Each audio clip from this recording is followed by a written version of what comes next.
చెప్పి ఇలా నేను మీరోజు ఎప్పుడో కాదు మొత్తం రిపోర్ట్ల మీద రిపోర్ట్లు వస్తున్నాయి. బెంగళూరు మంచిగుంది, చెన్నై మంచిగుంది, ముంబై మంచిగుంది. ఇక్కడ చేతగాని ప్రభుత్వం వల్ల, చేతగాని ముఖ్యమంత్రి వల్ల, ఈయన నెగిటివ్ విధానాల వల్ల, నెగిటివ్ పాలిటిక్స్ వల్ల ఇవాళ హైదరాబాద్లో నిర్మాణ రంగం కుదేలైపోయింది. ఒక్క నిర్మాణ రంగం కుదేలైతే ఒక వాళ్ళకే తిప్పలు కాదు, దాని మీద ఆధారపడ్డ సిమెంటోడు, స్టీలోడు, ఇటుకల బట్టోడు, ప్రతి ఒక్కరు వాళ్ళందరూ ఆగమవుతారు. ఇలా మీరు చూడండి, హైడ్రా వల్ల అట్లా. ఇక మూసి 6 గ్యారంటీలు అంటాడు, 100 రోజులు అన్నాడు, ఇన్ని కథలు చెప్పిండ్రు. మొత్తం 420 హామీల list, SC declaration, ST declaration, BC declaration, యువత డిక్లరేషను, రైతు డిక్లరేషన్, ఇన్ని చెప్పిండ్రు. చెప్పి వాటికి వేటికి పైసలు లేవట, వాటికేమో లంక బిందెలు దొరుకుతలేవంట. కానీ మూసీకి మాత్రం పైసలు ఉంటాయంట. అవి కూడా ఎన్ని? 1,50,000 కోట్లు పెట్టి మూసీ కడతా అంటాడు రేవంత్ రెడ్డి గారు. ఎందుకయా మూసీతో మురిసే రైతులు ఎంతమంది, మూసీతో వచ్చే ఉద్యోగాలు ఎన్ని, ఇది అడిగితే సమాధానం చెప్పాడు. మూసి ఏం చేస్తావు? మూసి మేమే కట్టినాం కదా ఎస్టీపీలు మొత్తం, నువ్వేం చేస్తావు? కేవలం గోదావరి నీళ్లు తీసుకొచ్చి గండిపేటలో వస్తే మంచిగా కిందికి దబాయించి ఇయ్యచ్చు కదా మంచి స్వచ్ఛమైన నీళ్లు, ఎందుకు ఆగం చేస్తున్నావు, ఎందుకు ఇన్ని బతుకులను ఆగం చేస్తున్నావు, ఇల్లుగులో కొడుతున్నావు అంటే సమాధానం రాదు.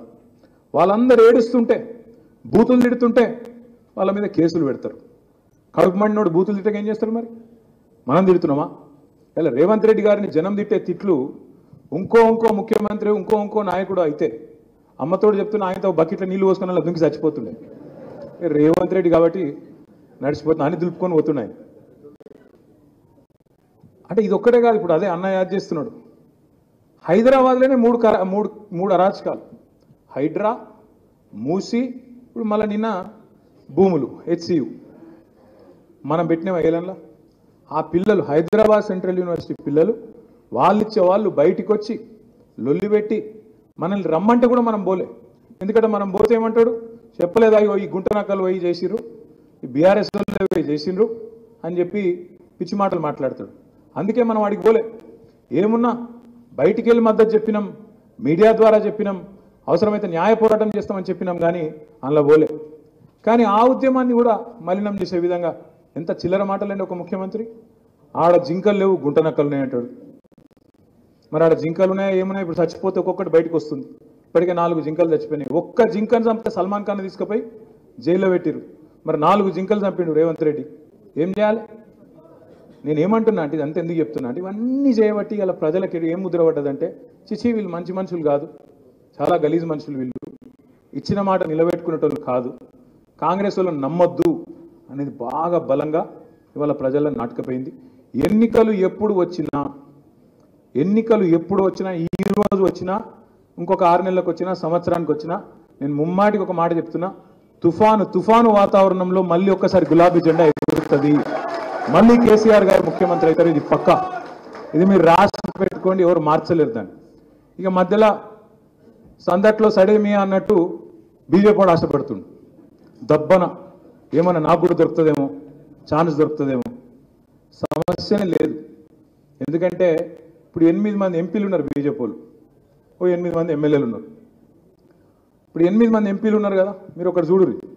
ఒక్క రోజున కాంగ్రెస్ పార్టీ మీద పోరాటం చేస్తారా? పొరపాటున కాంగ్రెస్ పార్టీని ఒక మాట అంటారా? 2 మంత్రులు ఉన్నారు, కేంద్ర మంత్రులు. ఒక ఆయననేమో సహాయ మంత్రి, ఇంకొక ఆయననేమో నిస్సహాయ మంత్రి. ఏం కాదు, 2 ఊదు కాలది, పీరు లేవు. తెలంగాణకు రూపాయి తెచ్చే ముఖం లేదు. కానీ తెల్లారు లేస్తే కేసీఆర్ని తిట్టాలి, బీఆర్ఎస్ని తిట్టాలి. అరే తిట్టుడేదో కాంగ్రెస్ తిట్టరాదరా పోయి, ఆయన గవర్నమెంట్ ఉన్నాడంటే అది శాత కాదు. రేవంత్ రెడ్డిని ఆయన అన్నాడు. ఇంకా గమ్మ చూడరు మీరు, నిన్న రేవంత్ రెడ్డినేమో పల్లెత్తు మాట అన్నారు, ఒక్క మాట. అసలు ఆయనకు రక్షణ కవచమే వీళ్ళు.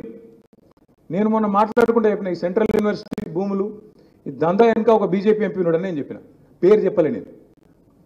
గుమ్మడికాయల దొంగ ఎవడరా అంటే భుజాలు తడుపుకున్నట్టు ఒకరికి వస్తుండు బయటికి వచ్చి నన్ను తిట్టుడు. నన్ను తిట్టుడు ఎందుకు రా భయ్, నువ్వు చేసేదో అడు చేయు, మీరు కేంద్రంలో ఉన్నారు, మీరు చేసేదో అక్కడ చేయండి అంటే ఎవడు చెప్తలేడు. తిట్టుడు మాత్రం నన్ను. ఎందుకు చెప్తున్నా ఇదంతా అంటే, ఈ 16-17 నెలల్లో తెలంగాణకు బీజేపీ చేసిన ఒక్క పని, ఒక పై సంబంధం పని ఏదైనా ఉన్నదా? మీరు కూడా ఆలోచించండి, ప్రజలు కూడా ఆలోచిస్తున్నారు. ఎందుకంటే ప్రజా పోరాటాల్లో లేరు, హైడ్రా బాధితుల దగ్గరికి వీళ్ళు పోయేది లేదు, మూసీ బాధితుల దగ్గరికి పోయేది లేదు, సెంట్రల్ యూనివర్సిటీ పిల్లల కోసం కొట్లాడేది లేదు, లగచర్లలో లంబాడ రైతులను జైల్లో పెడితే మాట్లాడరు, రేవంత్ రెడ్డి ఇచ్చిన హామీలు అమలు చేయకపోతే మాట్లాడరు. మరి బీజేపీ వాళ్ళని ప్రజలు ఎందుకు పట్టించుకోవాలి, ఎందుకు పట్టించుకుంటారు ఆలోచించండి. వాళ్ళకి తెలిసింది ఒకటే ఒక్క మందు, ఏమన్నంటే మతం పిచ్చి నింపాలి, మొత్తానికి ఆఖరికి మతం పేరు మీద రాజకీయం చేయాలి. కానీ తెలంగాణ ప్రజలు ఇలా చాలా చైతన్యవంతంగా ఉన్నారు, మళ్ళీ రిస్క్ తీసుకోరు. అమ్మో మొన్ననే కాంగ్రెస్ నమ్మి బొందల పడ్డం, ఈసారి మాత్రం రిస్క్ తీసుకోవద్దు, ఈసారి మళ్ళీ ఈ లంగలను నమ్మితే ఇంకా రాజకం వీళ్ళు అని చెప్పి భయంలో ఉన్నారు. కాబట్టి ముమ్మాటికి భవిష్యత్తు మనది. కాంగ్రెస్ వ్యవహారం కూడా ఒకసారి చూడండి, రేవంత్ రెడ్డి గారి వ్యవహారం కూడా చూడండి. నిన్నగాక మొన్న సోనియా గాంధీ గారి మీద, రాహుల్ గాంధీ గారి మీద ఈడీ వాళ్ళు ఛార్జ్ షీట్ వేసిండ్రు. నేషనల్ హెరాల్డ్ అని ఒక స్కామ్